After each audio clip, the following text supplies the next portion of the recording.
यह मार्ग है भगवान के विशेष रूप से, जिनमें सबसे पहला मार्ग है भक्ति मार्ग। भक्ति मार्ग मीरा का मार्ग है, नरसिंह मेहता का मार्ग है, नामदेव का मार्ग है, गोरा कुम्हार का मार्ग है। ये भक्ति का मार्ग है। दूसरा मार्ग है ज्ञान मार्ग। ज्ञान मार्ग जो कबीर का मार्ग है, दादू पलटू का मार्ग है, श्री ऋषभदेव जी का मार्ग है, जड़ भरत जी का मार्ग है, कपिल नारायण का मार्ग है। सांख्य मार्ग दर्शन शास्त्र और सांख्य शास्त्र, जिसके प्रथम उद्गाता भगवान, ये तृतीय मार्ग है। चौथा मार्ग है कर्म का मार्ग, जिसके बहुत सारे पथिक हैं और प्रमुख रूप से उदाहरण है अर्जुन। फिर भगवान राम का भी यही मार्ग है, भगवान कृष्ण का भी यही मार्ग है। कर्म योगियों का मार्ग, ये चतुर्थ मार्ग है। पंचम मार्ग है योग का मार्ग, जो महर्षि पतंजलि का मार्ग है, जो महर्षि चरक का मार्ग है, महर्षि बागभट्ट का ये मार्ग है। योग का मार्ग अश्विनी कुमारों का भी यही मार्ग है, भगवान धन्वंतरी का भी यही मार्ग है। ये पांचवा मार्ग है। और छठवा विशेष रूप से एक मार्ग है जो सम्यक मार्ग कहा जाता है। जिसे दुर्गा सप्तशती में आप जब मंत्र पढ़ते हो तो उसमें मंत्र आते हैं, या देवी सर्वभूतेषु शक्तिरूपेण संस्थिता नमस्तस्यै नमस्तस्यै नमस्तस्यै नमो नमः। या देवी सर्वभूतेषु मातृरूपेण संस्थिता नमस्तस्यै नमस्तस्यै नमस्तस्यै नमो नमः। ऐसे करके मंत्र आते जाते हैं। विद्या रूपेण संस्थिता, वाणी रूपेण संस्थिता, क्षमा रूपेण संस्थिता, योग रूपेण संस्थिता, क्रिया रूपेण संस्थिता। ऐसे बहुत सारे मंत्र आते हैं। उनमें एक मंत्र आता है जो ऋषियों ने हमें दिया है, या देवी सर्वभूतेषु सर्वरूपेण संस्थिता नमस्तस्यै नमस्तस्यै नमस्तस्यै नमो नमः। सर्वरूपेण संस्थिता, सर्वरूपेण का अर्थ विद्या भी आप हैं, बुद्धि भी आप हैं, क्षमा भी आप हैं, दया भी आप हैं, दान भी आप हैं, निद्रा भी आप हैं, जागृति भी आप हैं, शक्ति भी आप हैं, ममत्व भी आप हैं। आप सब कुछ हैं, सर्वरूपा, आप सर्वरूपा हैं।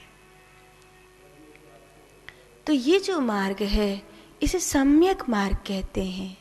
सम्यक मार्ग वो होता है जो ज्ञान मार्ग भी है, भक्ति मार्ग भी है, कर्म मार्ग भी है, सांख्य मार्ग भी है, योग मार्ग भी है, और भी अगर कोई मार्ग होता है तो उसको भी साथ लेकर चलने वाला मार्ग है सम्यक मार्ग। और सम्यक मार्ग बहुत जरूरी है, क्योंकि जब तक जीवन में सम्यक रास्ता नहीं आता भगवान की प्राप्ति नहीं हो सकती।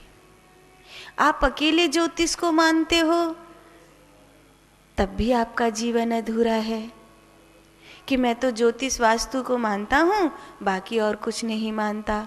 तो आप अधूरे हो।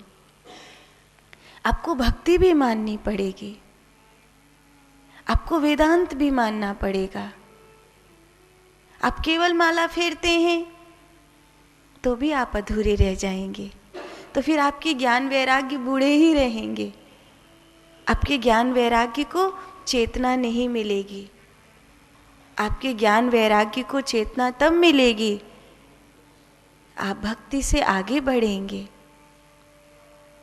कोई माता पिता तो हो लेकिन उनकी संतान नहीं हो तो वो माता पिता अधूरे हैं, वो स्त्री पुरुष अधूरे हैं। भक्ति हो, भगवान हो, लेकिन ज्ञान वैराग्य नहीं हो तो वो अधूरा है। तो जीवन में ज्ञान भी चाहिए, जीवन में वैराग्य भी चाहिए, योग भी चाहिए, कर्म भी चाहिए।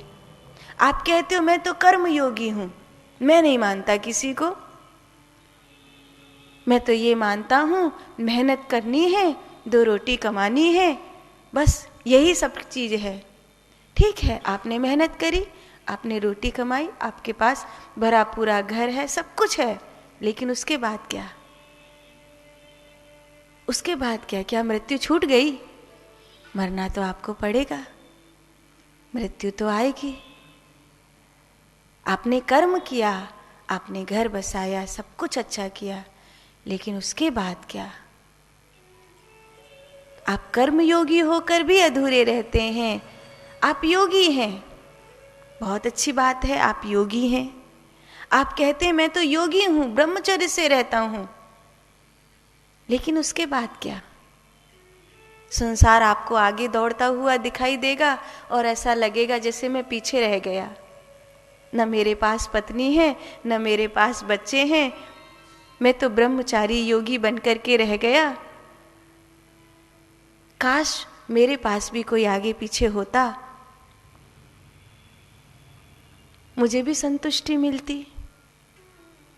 आप एक मार्ग पर चलकर, वैसे तो कहा जाता है एक ही साधे सब सदे, सब साधे सब जाए, लेकिन मैं मेरे निजी अनुभव से कह सकती हूँ कि ये कहावत संसार में तो ठीक है, लेकिन भगवान में ठीक नहीं है। भगवान में तो सबको साधना पड़ता है।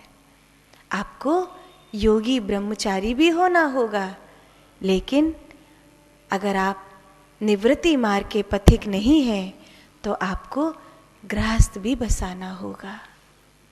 एक श्रेष्ठ संतान उत्पत्ति के लिए आपको अपने परिवार का भी भरण पोषण करना होगा, इसलिए आपको कर्म योगी भी बनना होगा ताकि आप कहीं भी अधूरे नहीं रहें।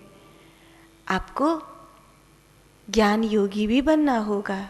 जब आप ज्ञानी होंगे तो आपको पता होगा कि आप क्या कर रहे हैं। आपको कम से कम अपना होश तो होगा। और केवल ज्ञानी होने से नहीं चलेगा कि आप जानते सब कुछ हैं। आपको वैरागी भी होना होगा कि मैं तो कुछ भी नहीं जानता, मेरे पास तो कुछ भी नहीं है। आपको इतना वैरागी होना होगा कि कुछ नहीं होने पर भी मैं संतुष्ट हूं। और उसके बाद जब आप इन 5 सीढ़ियों को पार कर जाओ, तब आपको एक भक्त होना होगा। तब आरंभ होगा भगवत प्राप्ति का मार्ग।